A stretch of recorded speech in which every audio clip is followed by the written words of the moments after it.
আশুলিয়া থানা হাটুভাঙ্গা এলাকায় আব্দুর রহমানের বাসায় গভীর রাতে ডাকাতি হয়।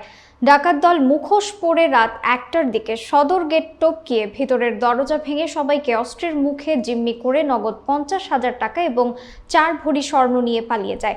মোজাম্মেল হোসাইনের তথ্যচিত্রে থাকছে বিস্তারিত। ডাকাত দল পালিয়ে যাবার সময় দুয়ারে কেরোসিন তেল ঢেলে আগুন লাগিয়ে যায়। আগুনের লেলিহান শিখা দেখে এলাকাবাসী আগুন নিভিয়ে তাদের উদ্ধার করে।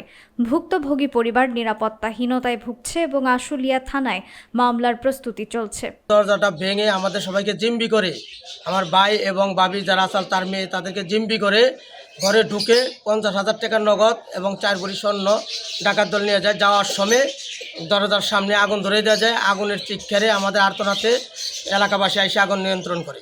ডাকাত দল মুখোশ পরা ছিল, আমরা কেউ চিনতে পারি নাই। আমরা আশুলিয়া থানায় মামলা করার জন্য প্রস্তুতি নিচ্ছি।